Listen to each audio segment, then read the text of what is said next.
Seperti yang dikatakan di dalam 1 Timotius 4 ayatnya yang ke-7. Kita baca kembali 1 Timotius 4 ayatnya yang ke-7 di sana. Tetapi jauhilah takyul dan dongeng nenek-nenek tua, latihlah dirimu beribadah. Amin. Puji Tuhan.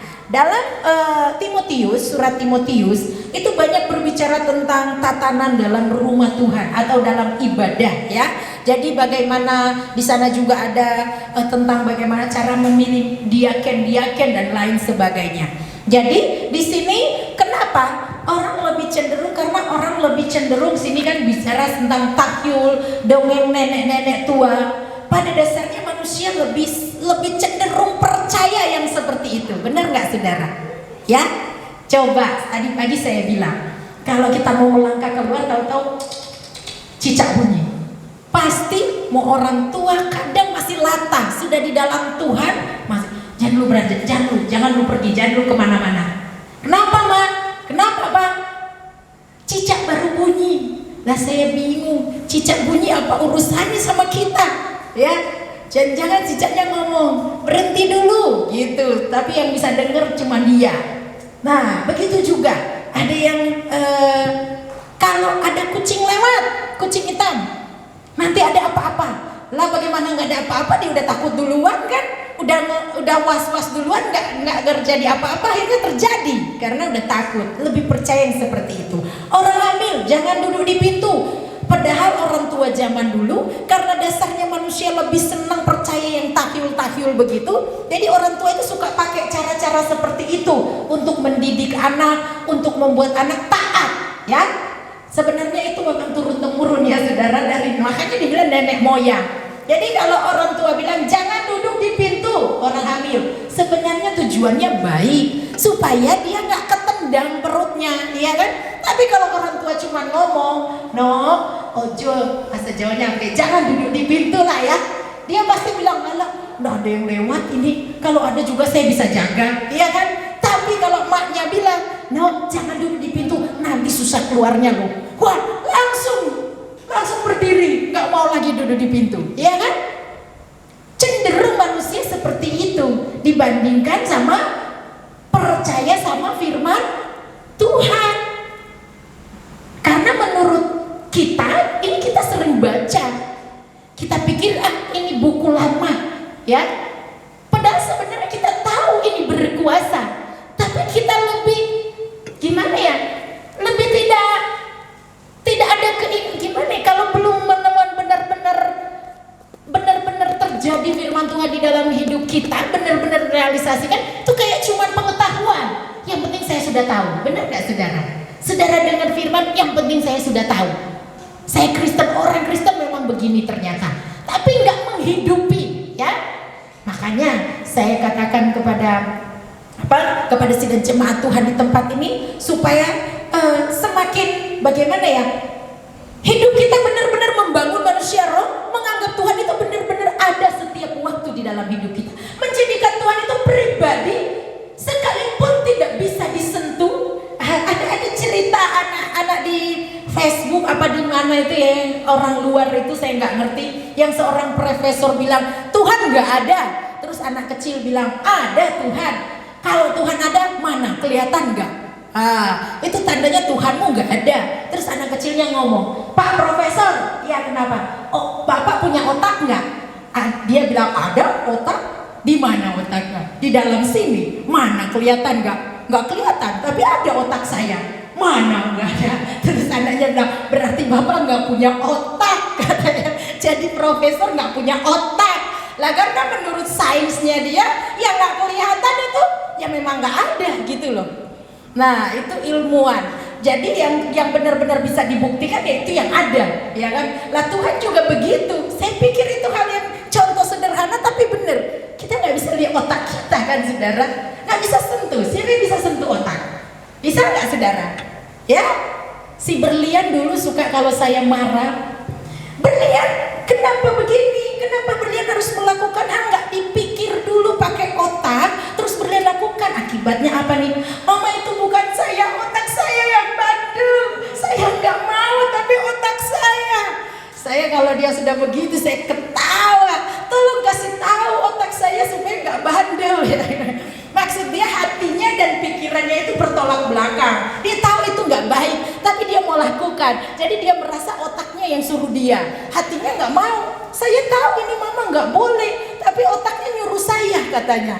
Maksud dia itu dia penasaran. Itulah hal-hal sederhana dari anak kecil itu sebenarnya menunjukkan bahwa sifat-sifat asli manusia ya, yang sebenarnya tahu baik, tahu jahat, tapi oleh karena kehendak yang pengen seperti Hawa, kepo minta ampun ya, jadi akhirnya membuat jatuh di dalam dosa. Nah kembali saudara, firman Tuhan yang luar biasa dalam Timotius. Jadi kita mulai belajar, jadi ibadah bukan konsep siapa-siapa, tapi ibadah itu adalah konsepnya Allah ya saudara ya. Jadi kita mulai belajar bahwa memang kita harus beribadah kepada Tuhan. Haleluya. Kenapa harus di gereja? Kenapa harus berkumpul dalam perkumpulan orang banyak, saudara? Ya, Bapak Gembala sudah katakan bahwa jauh sebelumnya firman Tuhan ini iya dan amin. Tidak satupun dari apa yang Tuhan ucapkan dan katakan yang gagal. Ya, saudara. Kenapa harus saya klarifikasi? Minggu lalu saya katakan Tuhan mulai memperbaharui konsep ibadah yang dari membangun mesbah pribadi, berjumpa secara pribadi dengan Tuhan, berbicara, Tuhan datang berbicara secara terang-terangan kepada umatnya, dan akhirnya Tuhan memperbaharui. Tidak saudara, yang saya maksud, saya mohon maaf karena memang saya perbendaharaan katanya tidak terlalu banyak, jadi yang lebih tepatnya semakin Tuhan menyempurnakan ya, Tuhan semakin menyempurnakan sesuai dengan maunya Tuhan. Dari awal Tuhan sudah rencanakan akan ada seperti ini. Kenapa saudara? Karena janjinya kepada Adam dan diperbaharui di dalam Abraham bahwa engkau akan menjadi bangsa yang besar. Jadi dalam bangsa yang besar, saudara kebayang gak kalau Tuhan datang? Tetap Tuhan akan datang secara pribadi kepada kita, tapi itu untuk yang pertama. Ketika Tuhan datang secara pribadi memanggil kita menjadi anak Tuhan dan kita merespon ya. Tapi bukan berarti saat itu sekarang kita nggak bisa berjumpa pribadi. Kata firman Tuhan bahwa membangun mesbah keluarga, mesbah doa secara pribadi, itu adalah membangun hubungan karib kita dengan Allah ya. Itu tetap. Tapi kita jangan mengabaikan rencana proyek besar Allah untuk maju dalam ibadah yang Tuhan inginkan. Suatu ibadah di bumi seperti di surga ya. Suatu ibadah yang dimana kumpulan orang banyak menyatakan diri saya murid Yesus. Kata firman Tuhan, saya sudah jelaskan bahwa ibadah yang sesungguhnya dalam arti yang sesungguhnya adalah menghambakan diri atau benar-benar di dalam kemarin saya jelaskan bahwa ada sikap ibadah, ada contoh sikap ibadah di dalam Alkitab, yaitu di dalam keluaran ketika Eliezer hamba Abraham melaksanakan tugas yang mulia dari seorang Abraham mencarikan istri bagi anaknya. Ketika tugasnya itu dituntun oleh Tuhan, dipimpin oleh Tuhan, Eliezer dengan sikap ibadah yang benar, berlutut sujud menyembah kepada Tuhan, itu sikap ibadah yang benar. Dan di dalam Mazmur 2 ayat 11 di sana dikatakan, beribadahlah kepada Tuhan dengan takut dan gentar, ciumlah kakinya dengan gemetar. Itu sikap ibadah. Jadi jangan main-main datang di ibadah ya saudara. Jangan kita pikir kita mau berjumpa dengan ibu gembala, bapak gembala, jumpa dengan teman satu, daripada di rumah gak ada kerjaan datang ke gereja supaya bisa setor muka atau memenuhi kewajiban saya sebagai orang Kristen harus ke gereja. Enggak ya saudara, karena ini urusan pribadi kita dengan Allah. Kita datang karena kita sudah mengambil dia, mengakui dia sebagai Tuhan satu-satunya dalam hidup kita. Kita harus taat kepadanya, kita harus melakukan perintahnya, menyenangkan hati Tuhan dengan melakukan apa yang Tuhan mau, yaitu datang beribadah kepada Tuhan. Amin. Itu saudara, sikap ibadah yang sesungguhnya. Makanya saya selalu bilang kepada Bro Filipus, saya juga memberi contoh. Saya kalau doa, saya jarang pilih di tempat yang nyaman ya saudara, supaya saya bisa fokus berdoa. Sikap kita berdoa, sekalipun hanya kami, saya katakan jangan kita cuek dengan gaya yang aduh, saya bilang Tuhan, kita mau berjumpa aja dengan jangankan presiden, lurah aja ya, sama RT aja, NJ, apa terlebih kita mau datang kepada Tuhan. Firman Tuhan jelas katakan, makanya saya katakan jangan dengan suara aduh, apa ya bahasanya, mati hidup segan mati tak mau gitu loh. Nyanyi misalnya bersyukur Bapa, aduh Tuhan Yesus.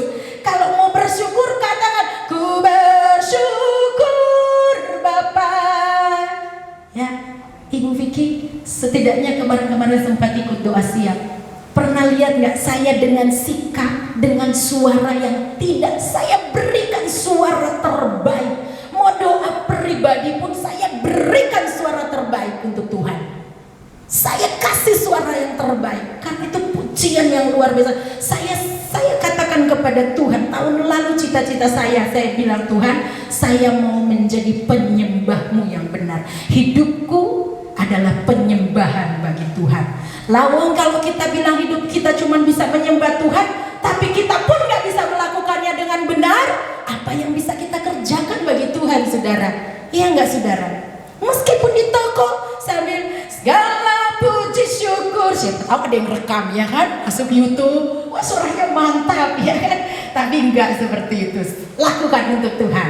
Mendengung juga nggak apa-apa kalau memang lagi dalam keadaan kita, karena saya katakan, saya pernah bilang, seseorang pernah datang di sini dan dia berkata, ya saya bijaksana, di tengah-tengah kontrakan saya kalau pasang lagu rohani saya nggak kencang-kencang. Saya bilang itu bagus, karena atribut apapun yang kita lakukan, pakai kalung salib, sengaja dengerin lagu rohani, itu nggak bisa bawa orang jadi pengikut Kristus, nggak bisa jadi kesaksian. Yang bisa jadi kesaksian apa, saudara? Sikap kita, hidup kita. Justru saya katakan dengan cara seperti itu malah nggak jadi berkat. Takutnya pasang lagu rohani kencang-kencang, ku mau cinta Yesus, tapi tetangga ngomong, astaga itu anak Tuhan tapi begini nggak bisa dipercaya, lain sebagainya. Ayo pakai kalung salib merokok, ayo. Jadi nggak bisa jadi jaminan. Tapi hidup kita, amin saudara, bukan atribut-atribut rohani yang kita pakai yang membuat orang bisa datang kepada Tuhan Yesus, tetapi sikap kita, pelayanan kita, cara kita melayani Tuhan, yaitu Tuhan bilang ibadah yang sesungguhnya adalah melayani sesama kita. Lah berarti nggak harus ke gereja dong Bugam kalau firman Tuhan katakan seperti itu. Nggak, saudara. Firman di rumah Tuhan, tempat kita bersekutu dengan Tuhan, tempat kita berjumpa dengan Allah, mendengar suara Tuhan. Tapi kita keluar melakukan apa yang kita dengar. Amin. Menjadi pelaku firman. Jadi ibaratnya lapangannya di sana ya. Di sini materi, ketemu Tuhan, mau ngapain, mau bagaimana. Nah ya, saya rindu supaya jemaat Tuhan bawa ballpoint, bawa kertas ya, supaya sama-sama belajar firman Tuhan. Haleluya. Dan saya sangat bersyukur jemaat Tuhan di tempat ini benar-benar aktif luar biasa. Setiap selesai khotbah pasti ada yang bertanya ya. Dan saya bersyukur sekali karena apa?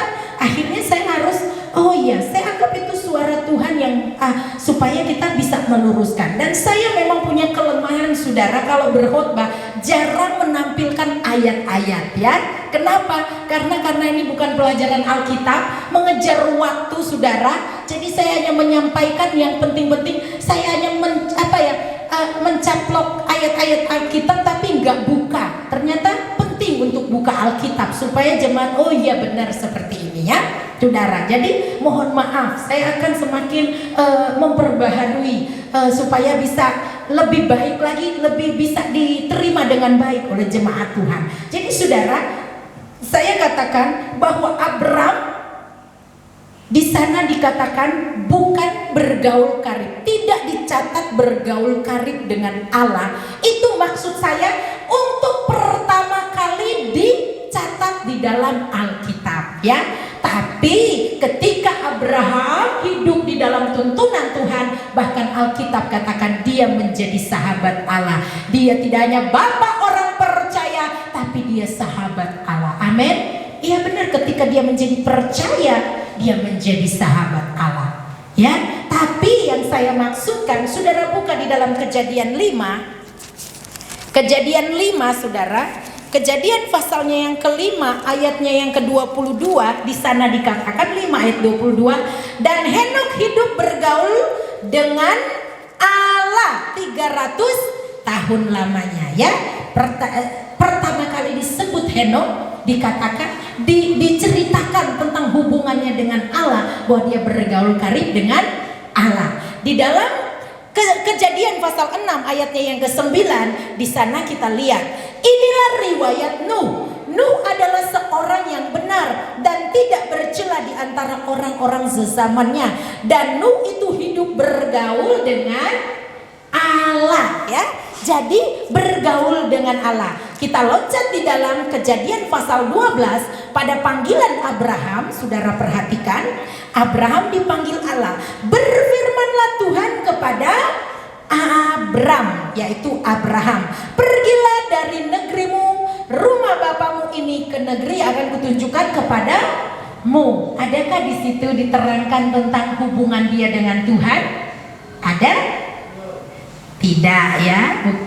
Belum, benar. Itu yang saya maksud. Jadi bukan saya bilang Abraham tidak bergaul dengan Allah, tapi panggilan pertama atau ditulis pertama di Alkitab, kalau Henok, Nuh diterangkan bahwa mereka bergaul dengan Allah, tapi Abraham tidak. Saya sudah jelaskan kemarin, karena Abraham, kalau kita lihat jejak sejarahnya dan keluarganya, bapak-bapaknya, dia berasal dari Ur Kasdim, tempat pusat penyembahan dewa bulan, ya saudara. Nah, di sana kemungkinan para penafsir Alkitab menafsirkan bahwa bapak leluhur kita Abraham adalah salah satu penyembah berhala. Kita buka di dalam Yosua. Nah, sekarang saya mulai bisa kasih ayat-ayatnya kepada Bapak Ibu Saudara sekalian. Yosua pasal 24 ayatnya yang ke-14. Oleh sebab itu takutlah akan Tuhan dan beribadalah. Nah, ini dengar ya saudara, beribadalah kepadanya dengan tulus, ikhlas dan setia. Jauhkanlah Allah. A-nya huruf gede atau huruf besar di sana? Huruf kecil. Kecil. Allah yang dimaksud di sini adalah Allah lain atau berhala-berhala, ya. Jauhkanlah Allah atau Allah lain yang kepadanya nenek moyang. Nenek moyang kita siapa? Abraham dan bapak-bapaknya telah beribadah di seberang sungai Efrat, tempat di mana bapak Abraham tinggal dan leluhurnya, ya. Jadi semakin jelas ya saudara, ya. Nah, kemarin saya nggak kasih ayatnya, jadi saudara bertanya-tanya, lah bukannya Abraham itu adalah keturunan orang percaya, pilihan Allah, lah kok bisa mereka menyembah berhala? Saudara, tadi pagi saya mohon maaf, saya salah karena saya ingat milenium itu 1000 tahun. Yang saya maksudkan sebenarnya saudara, dari Adam sampai Abraham, dari Adam sampai Abraham, saudara tahu berapa jangka waktunya? 2000 tahun, ya. Tadi pagi saya salah besar, saya bilang 1000 tahun. 2000 tahun. Untung saya buka Facebook, saya dengar lagi. Waduh, kok saya bilang 1000 tahun ya? Untung saya lihat, kalau enggak kan bahaya. Nah, jadi dari Bapak saudara tahu enggak berapa lembar di dalam Alkitab? Dari Bapak Adam sampai Abram. Dari pasal 1 ke pasal 12 berapa lembar? Coba hitung. Kejadian pasal 1 sampai pasal 12. 1, 2, 3, 4, 5, 6. Hanya 6 lembar ini saudara, 6 lembar nggak sampai berapa persen, nggak sampai 1% kan? Saudara tahu jangka waktunya berapa tahun? 2000 tahun. Hanya 6 lembar. Makanya kalau kita nggak rajin baca firman saudara, saudara akan terkecoh dengan karena lembaga Alkitab Indonesia sangat sederhana ya menterjemahkannya. Nah, saudara yang kekasih, bayangkan 6 lembar menceritakan kejadian 2000 tahun. Itu rahasia firman Tuhannya sedalam apa saudara? Nah, itulah sebabnya kalau saudara baca sebelum Abraham, Nuh di pasalnya yang ke-6 dan 7 saudara, bagaimana Tuhan memusnahkan seisi, ada nggak disebut di situ Tuhan memusnahkan Israel, Tuhan memusnahkan Indonesia, Tuhan memusnahkan Timur Tengah, ada nggak? Seisi dunia. Saudara bisa bayangkan seberapa murkanya Tuhan saat itu? Saudara bisa membayangkan seberapa murkanya Tuhan saat itu, sehingga Tuhan memusnahkan semua ciptaannya kecuali 8 orang selamat, Nuh dan keluarganya. Bayangkan saudara berapa banyak umat manusia, segala kemegahan yang mereka, bahkan ada yang katakan Taman Eden ikut hilang karena bahtera Nuh itu, karena air bah itu. Betapa luar biasanya hukuman Allah saat itu, murka Allah. Saudara bisa kebayang gak betapa jahatnya manusia saat itu, sehingga Tuhan harus memusnahkan dan memberikan keturunan yang baru. Jahat banget kan saudara? Sampai di dalam Alkitab kalau saudara baca baik-baik, di sana ada yang namanya Lamek. Lamek itu orang paling jahat sesamanya. Dia nggak cuma doyan kawin, tapi juga dia suka koleksi istri. Bayangkan saudara. Bahkan ada sebuah artikel atau apa yang saya pernah lihat, menggambarkan istrinya itu dipakein rantai, seperti rantai, digambarkan, ini hanya digambarkan rantai seperti binatang lah saudara, begitu ditarik. Betapa jahatnya. Makanya Tuhan sedih, harus dimusnahkan. Nah, kemungkinan besar keadaan yang zaman dulu kan tidak jauh berbeda dengan sekarang. Jadi oleh karena keadaan seperti itu mungkin terbawa arus ya. Jadi bapak leluhur kita ini akhirnya menyembah kepada berhala. Nah, itu hanya saya ya saudara. Semoga ada hamba Tuhan lain atau saudara bisa belajar sendiri dulu, dan saya pun tetap belajar bagaimana sejarahnya. Nah, jadi intinya seperti itu ya saudara. Jadi sekarang saudara mulai paham. Nah, sekarang yang saya akan bahas saudara itu mujizat. Nah, karena kemarin setelah khotbah ada anak Tuhan yang datang dan bertanya, bukankah mujizat itu untuk orang baik dan tulah itu untuk orang jahat? Ya, itu kesimpulannya. Mujizat itu untuk orang baik dan tulah untuk orang jahat. Nah, ini bagian dari ibadah, saudara. Saudara buka di dalam sana, saya nggak kasih ayatnya kemarin, sekarang saya kasih ayat. Keluaran pasal 10. Kemungkinan dia anak Tuhan itu berpikir bahwa saya salah baca atau bagaimana, karena saya nggak menyertakan ayat.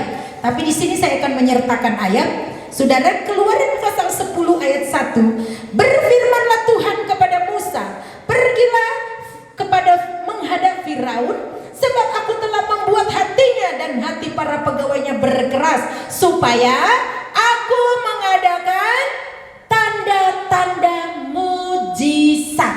Ya, jelas ya saudara, aku akan mengadakan tanda-tanda mujizat. Jadi tanda-tanda mujizat itu sama saudara, memang tulah untuk orang jahat ya, tapi jahat baiknya kita kan nggak bisa menghakimi saudara ya.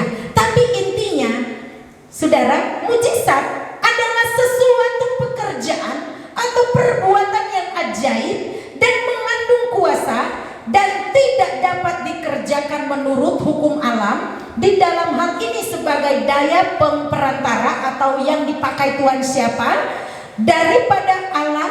Mujizat diadakan dengan maksud untuk memperlihatkan kekuasaan Allah, untuk menetapkan keilahian Kristus, dan untuk menempelak ketidakpercayaan dan sifat sombong orang atau manusia. Itulah mujizat. Jadi apapun itu, mau tulah, tapi Tuhan dikatakan tetap itu dikategorikan sebagai tanda-tanda mujizat. Itu tujuannya satu, prosesnya aja yang berbeda ya. Jadi mujizat saudara, yang pertama adalah untuk kemuliaan nama Tuhan, untuk menyatakan kebesaran nama Tuhan untuk siapapun, untuk anak Tuhan, untuk mereka yang main-main di dalam Tuhan terlebih lagi ya. dan untuk menemplak kesombongan. Ya, kalau tidak untuk kemuliaan contoh, untuk kemuliaan Tuhan banyak contohnya. Seperti Daniel di Goa Singa, ya saudara. Tuhan bikin mujizat. Alkitab katakan itu mujizat, tanda-tanda heran. Coba buka di dalam Daniel pasal 6 26 lagi. 6 ayatnya yang ke, saudara lihat di sini. Ayatnya yang ke-27, 27 baru benar. Bersama ini kuberikan perintah. Dari 26 aja ya.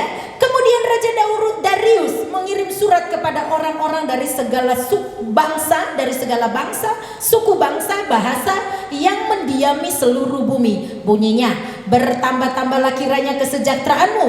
Bersama ini kuberikan perintah bahwa di seluruh kerajaan yang kukuasai orang harus takut dan gentar kepada Allahnya, huruf besar, Allahnya Daniel, sebab dialah yang hidup, yang kekal untuk selama-lamanya. Pemerintahannya tidak akan binasa dan kekuasaannya tidak akan berakhir.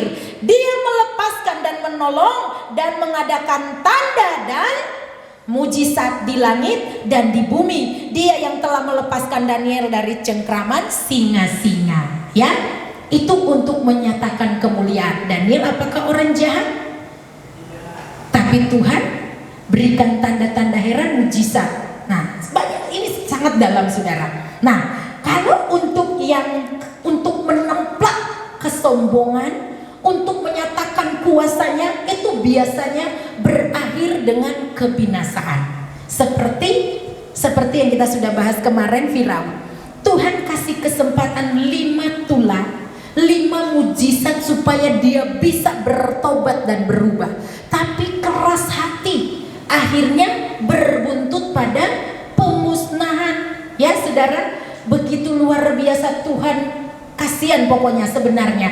Tapi ya salah sendiri, Tuhan sudah tegur, keras hati, maunya minta mujizat terus. Nah akhirnya binasa dengan mujizat. Nah, di dalam kisah Musa atau Firaun, kita boleh lihat di dalam Matius 11 ayat 24. Matius 11 ayat 24. Saya harap saudara bisa mengikuti saya. Matius 11 ayat 24. Kalau saya terlalu cepat, bisa saudara bilang berhenti, angkat tangan kalau saudara tidak kuat. Ya, Matius 11 ayat 20. Ya, 20. Matius 11 ayat 20. Lalu Yesus mulai mengecam kota-kota yang tidak, apa saudara?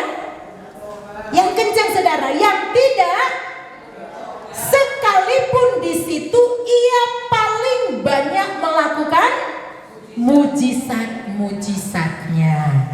Jadi mujizat belum tentu membawa kita dekat sama Tuhan. Tergantung respon. Amin. Makanya saya bilang tujuannya sama, supaya semua orang bisa mengakui Tuhan kita itu Tuhan yang luar biasa. Hanya prosesnya yang berbeda. Kalau anak Tuhan, ketika Tuhan izinkan sesuatu terjadi, bila kau izinkan sesuatu terjadi, nggak perlu minta mujizat. Seperti Daniel, nggak perlu minta mujizat. Dia percaya kalau Tuhan izinkan, Tuhan yang bawa masuk, Tuhan pula yang bisa bawa keluar. Amin. Itu anak Tuhan. Respon kita ketika Tuhan izinkan sesuatu yang besar jadi dalam kehidupan kita, kita hanya bisa berkata Tuhan yang sanggup, Tuhan yang tolong. Amin. Karena memang benar untuk kitalah anak-anak Tuhan. Ketika bangsa Israel keluar dari tanah Mesir, mujizat demi mujizat mereka boleh lihat. Ya saudara, karena memang itu adalah perjalanan hidup kita akan diwarnai dengan itu. Itu bagian kita. Yang jadi masalah, bangsa Israel akhirnya menjadi tegar tengkuk, akhirnya terbiasa melihat mujizat, dan tidak bisa kalau tidak lihat mujizat. Kalau Tuhan gak bikin mujizat, mereka langsung bilang, di manakah Tuhan itu? Marah-marah sama Musa. Kadang anak Tuhan seperti itu, terlalu suka dengan mujizat dan bahaya. Ya, kalau Daniel beda. Ketika masuk ke gua singa, Saudara, inilah kita sebagai anak Tuhan banyak belajar dari orang-orang percaya atau tokoh-tokoh Alkitab yang mengalami banyak mujizat atau mengalami mujizat. Ya saudara, saudara, ketika Daniel divonis hukum masuk gua singa, kalau saudara Pak Timotius tolak dalam nama Yesus, Pak Timotius bersalah misalnya, atau janganlah Pak Timotius ya, kita kasih contoh aja si Otong. Nah, maaf, Otong baik nggak di sini? Baik nggak? Baik ya, Otong baik ya? Baik ya di sini ya. Saya takut jangan sampai berbahasa kasar. Saya nggak, soalnya nggak. Si Otong bersalah.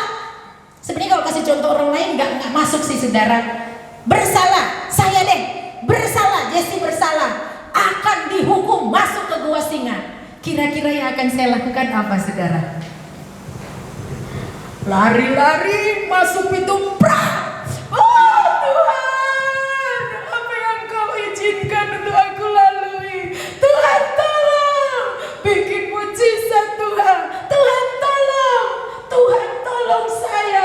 Saya percaya pertolongan Tuhan tepat pada waktunya. Ketika saya berseru seperti itu, saudara tahu apa yang saya pikirkan?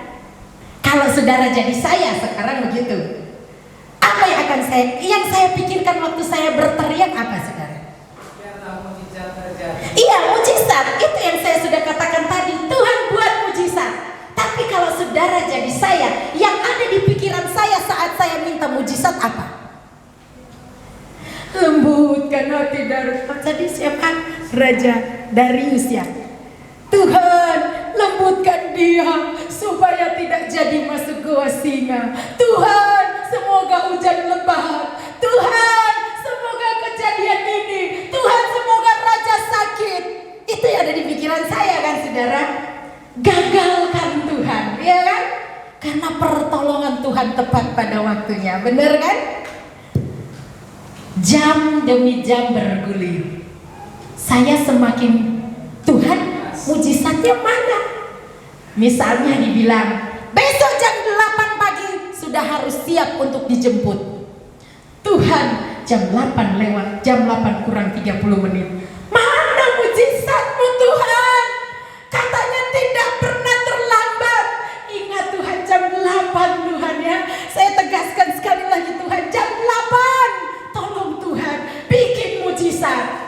Jam 8 lewat jam 8 kurang 5. Di mana Tuhan? Kok nggak datang-datang? Jam 8 kurang 2 menit. Oh Tuhan, Tuhan, masa Tuhan akan mempermalukan saya? Ingat Tuhan, saya ini rajin ke gereja. Saya hamba Tuhan. Nanti apa kata orang Tuhan? Nah, mulai kita dikte Tuhan, ya kan? Itu yang terjadi. Tuhan, masa Tuhan biarkan mereka tertawa kalau saya masuk ke ruang gua singa? Kan Tuhan, ini pekerjaanmu. Kan Tuhan tahu saya. Mulai kita ya. Jam 8 kita mulai loyo. Bener-bener Tuhan, ya kan? Tidak ada mujizat. Itu yang dialami Daniel. Tedeng. Jemputan datang. Masih ada waktu, ya kan? Kita sering seperti itu. Masih ada waktu. Semoga Tuhan bikin mujizat di waktu-waktu terakhir. Sudah tak lama mau sampai di dalam pintu gua singa. Tuhan sudah dekat. Saya percaya Tuhan pasti bikin kejutan. Tapi tidak ada kejutan apa-apa. Akhirnya tetap masuk ke gua singa. Apa yang kita lakukan? Hanya 2 respon. Marah, jengkel, dongkol, nyalain Tuhan. Sudahlah, Tuhan tidak peduli dengan saya. Saya nggak mau melayani. Saya nggak mau ke gereja. Sudah marah, ternyata Tuhan tetap pelihara. Dia mampu melalui persoalannya, bisa hidup sampai sekarang, bisa aman-aman saja. Nyesel nggak sudah marah sama Tuhan? Jadilah seperti Daniel, ya. Ketika di dalam goa tidak terjadi apa-apa, harus melalui itu, harus mau nggak mau, harus masuk ke gua singa. Daniel yang taat dan percaya. yakin bahwa segala sesuatu ada dalam genggaman tangan Tuhan. Amin. Ini bukan cerita dongeng ya saudara ya. Ada yang berubah nggak waktu Daniel?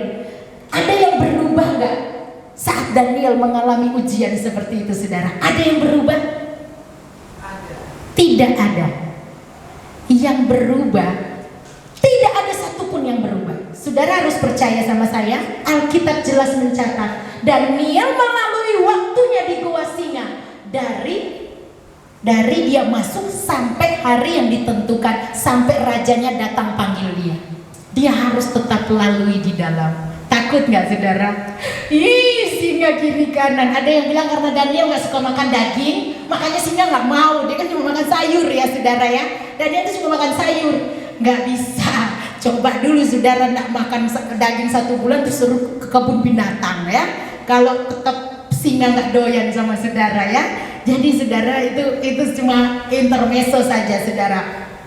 Dia harus tetap melalui di gua singa itu. Ya, banyak cerita Alkitab anak-anak sekolah minggu yang menggambarkan Daniel dalam ketenangan. Ya, ada lagi cerita anak sekolah minggu yang bilang singanya yang ketakutan karena Daniel sikapnya berdoa, singa pikir dia lagi doa makan. Nah, bukan singa yang mau makan dia, Daniel yang mau makan singa. Makanya singanya ngumpet katanya. Tapi enggak, intermezzo. Daniel manusia seperti kita, saudara ya. Tidak dicatat, saudara, keadaannya. Tapi dia melalui lembah kekelaman di sana. Takut. Ya, saudara, percaya. Dia melalui itu. Tapi dia percaya sama Tuhan yang hidup. Amin. Sampai dia melaluinya.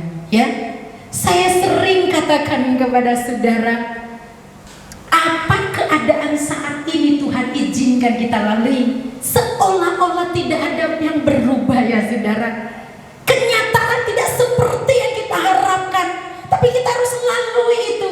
Kita jangan marah sama Tuhan ya. Prosesnya nanti beda. Ikuti saja.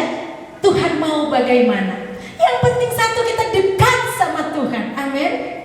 Kita jadikan dia Tuhan dan Allah satu-satunya di dalam kehidupan kita. Mujizat itu bukan soal apa yang Tuhan lakukan saudara. Jauh lebih itu saudara harus tahu. Mujizat, lebih dari mujizat itu sebenarnya adalah bagaimana Allah yang luar biasa, yang terus-menerus bekerja menopang ciptaannya. Jadi satu-satunya mujizat terbesar, mujizat itu kita sudah baca tadi, sesuatu yang ajaib, yang ganjil, yang tidak bisa dilakukan oleh siapapun, bahkan Allah lain, bahkan dewa-dewa lain. Ketika Musa melakukan mujizat dan tanda heran, waktu tongkat menjadi ular, tongkat-tongkat para penenun, penyihir juga sama menjadi ular dan memakan tongkatnya Musa.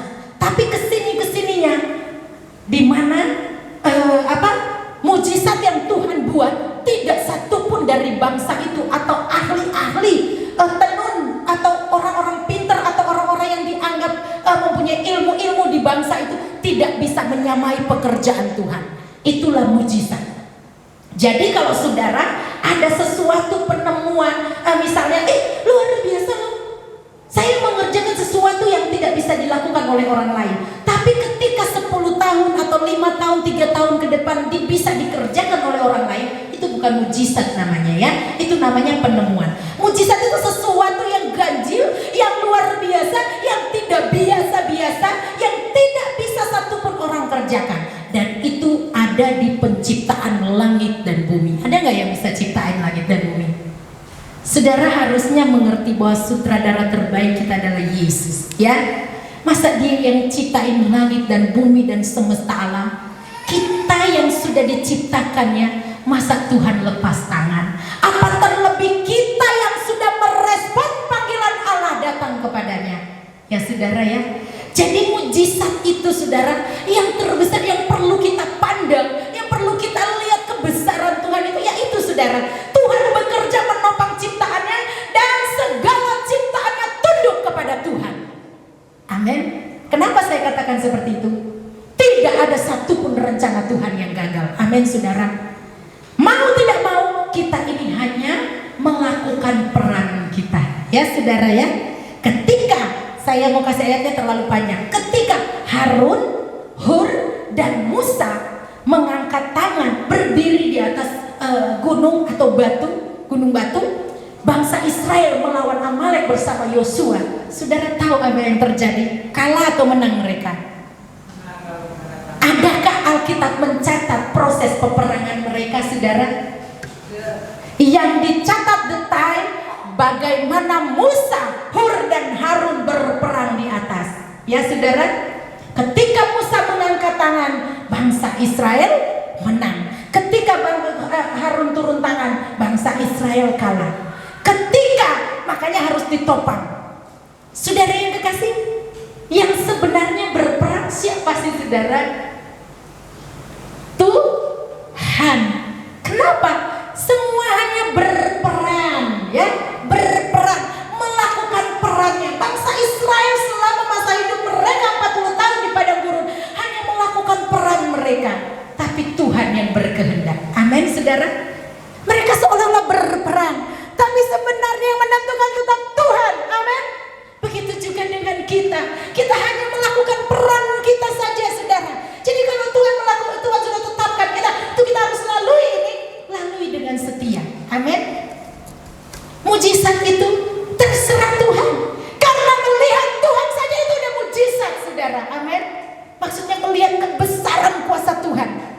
Jadi ketika kita mengambil Tuhan sebagai Tuhan dan Juru Selamat seperti yang Dia lakukan kepada Abraham, jadikan Dia satu-satunya di dalam hidup kita. Amin. Tuhan gak mau kita saingi Dia dengan apa saja. Haleluya. Karena memang Tuhan cuma mau, tujuan kita beribadah, Tuhan kasih konsep ibadah supaya kita datang menyembah Raja di atas segala raja. Haleluya. Kita mengabdikan diri kepada Tuhan di atas segala Tuhan. Haleluya. Puji Tuhan. Apa pergumulan kita saat ini? Gak ada yang berubah.